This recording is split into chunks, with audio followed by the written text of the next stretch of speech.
can clearly hear helicopters in the distance. It's 1:58 in the morning. They're attacking Fort Pula.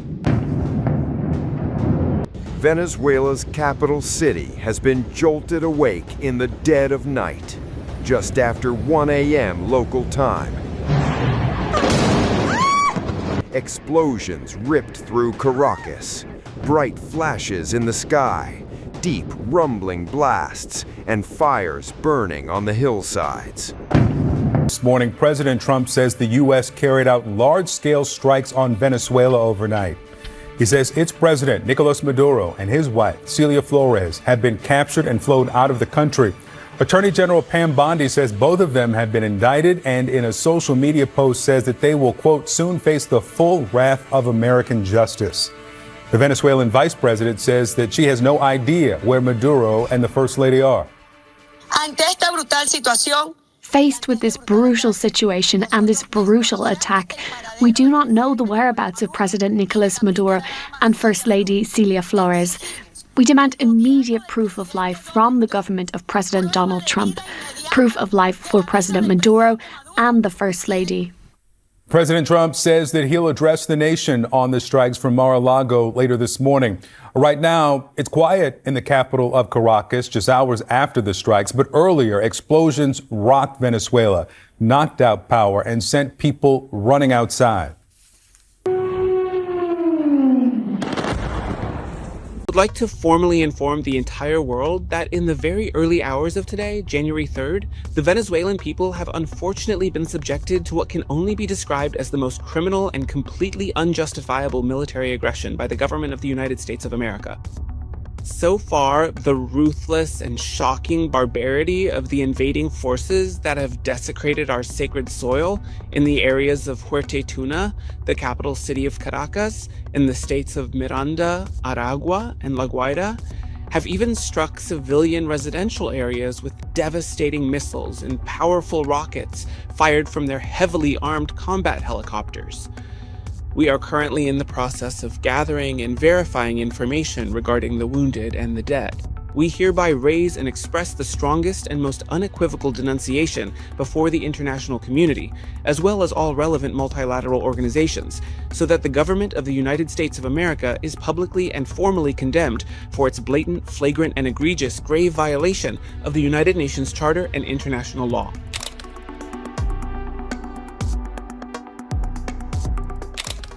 After U.S. strikes on January 3rd, Venezuela has vowed to resist the presence of foreign troops. Venezuelan Defense Minister Vladimir Pedrino Lopez delivered a video address to the nation and the world. His statement followed U.S. President Donald Trump's claim that Nicolas Maduro was captured. Pedrino described the operation as the most criminal military aggression by the United States. He said U.S. forces violated Venezuelan sovereign airspace during the early hours. According to the defense minister, attacks were concentrated in Caracas and several nearby states. He named Fuerte Tiuna in Caracas, as well as Miranda, Aragua, and La Guaira.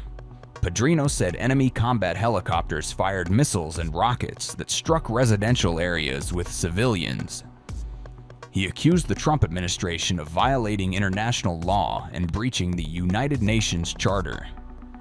The United States carried out strikes inside Venezuela after explosions rocked the capital Caracas early Saturday, January 3rd. Loud blasts echoed across the city as aircraft flew overhead and thick smoke rose into the sky. Heroic people of Venezuela, soldiers of the homeland, sons and daughters of Bolivar, the Bolivarian National Armed Forces would like to formally inform the entire world that in the very early hours of today, January 3rd, the Venezuelan people have unfortunately been subjected to what can only be described as the most criminal and completely unjustifiable military aggression by the government of the United States of America. So far, the ruthless and shocking barbarity of the invading forces that have desecrated our sacred soil in the areas of Huerta, the capital city of Caracas, in the states of Miranda, Aragua, and La Guaira, have even struck civilian residential areas with devastating missiles and powerful rockets fired from their heavily armed combat helicopters. We are currently in the process of gathering and verifying information regarding the wounded and the dead. In the face of this vile, reprehensible, and cowardly assault, which so gravely threatens the peace, security, and overall stability of the entire region, we hereby raise and express the strongest and most unequivocal denunciation before the international community, as well as all relevant multilateral organizations, so that the government of the United States of America is publicly and formally condemned for its blatant, flagrant, and egregious grave violation of the United Nations Charter and international law. Free, independent, and sovereign Venezuela firmly rejects, with all the strength and unwavering resolve of its libertarian history, the presence of these foreign troops, who have brought nothing but death, pain, and destruction in their wake.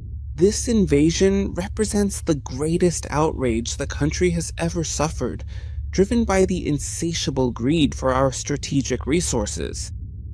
Far from being a supposed and so-called fight against narco-terrorism, this utterly deplorable and reprehensible action seeks to forcefully impose a definitive and irreversible regime change and to subject us all to the spurious, illegitimate, and self-serving designs of North American imperialism, trampling upon the sacred, inalienable, and non-negotiable right to self-determination, for which our heroic liberators bravely fought, and we are now called upon to defend, with the same unwavering dignity, courage, and determination. That is why, in this dark and challenging hour, I invoke the unwavering courage and determination we inherited from the brave liberators of our nation, who taught us, through their actions and sacrifices, that human dignity is not negotiable under any circumstances, and that the homeland, our beloved country, is the supreme and sacred value above all else. They have attacked us relentlessly, but they will not and cannot break our spirit.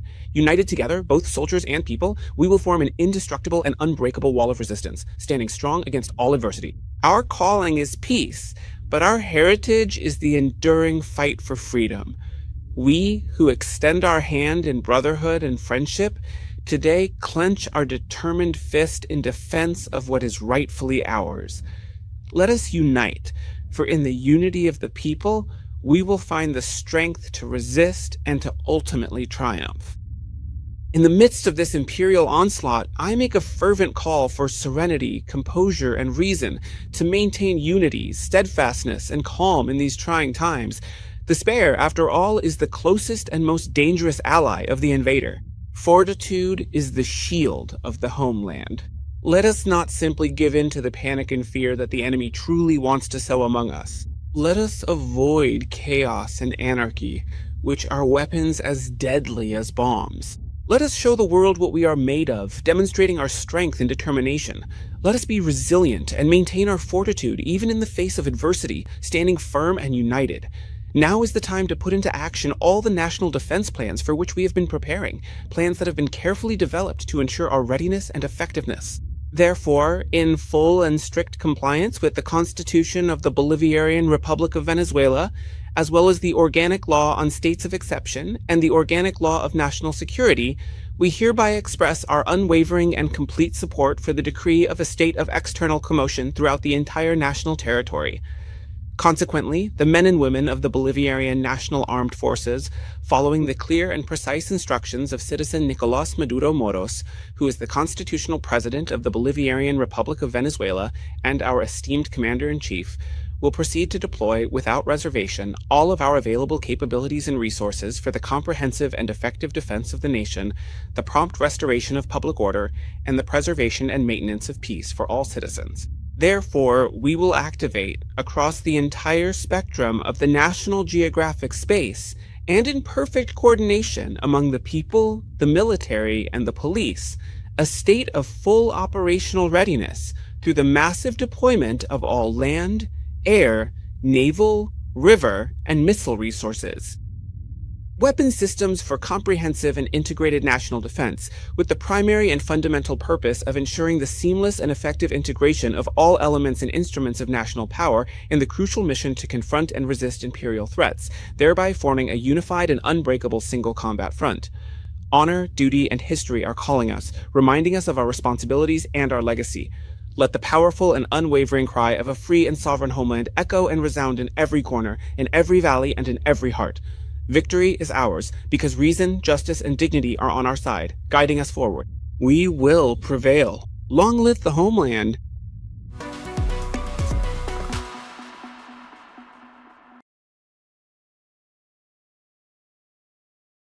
Bring in Sultan Barakat. He's a professor of public policy at Hamad bin Khalifa University. I'm thinking through, help us to digest what this means, because it's hard to think of a parallel. Maybe the closest thing, Sultan, people in this part of the world might remember the moment that Paul Bremer, back in 2003, December 13th, said the words, "We got him," in reference to Saddam Hussein. But even this is a bit different, isn't it? Flying into another country, taking the president out of the country, a bit different than what happened even in the Iraq scenario, which, you know, the capture of Saddam Hussein followed a US ground invasion. We were somewhat mentally prepared and a big hunt for that, right? Yes, yeah. It's actually, I think, in bar with some of the daring operations that Israel has undertaken in Lebanon and Iran, jointly with the United States. They're now moving the bar much, much higher than what we are used to, and very much against the international norms and international law. Where does it leave international law? Well, it's probably the end of it. I mean, we thought Gaza was the end of it, and this is now the nail in the coffin of any international agreement. The very principle of state sovereignty now has been taken apart. The problem, I think, for Trump is not just now governing and making sure that there is no chaos ushering in Venezuela and then the rest of the north part of South America. His worry, I think, is going to be the president is set to other superpowers in the world, and particularly China. I mean, only a few days ago, China had its maneuvers around Taiwan. And what he does, just done in Venezuela, is actually giving them the green light to start thinking in similar ways.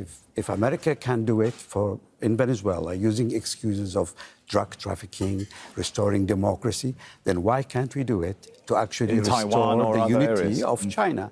So they have much greater ground, really, to argue for such intervention. And this, I think, worries us in general. It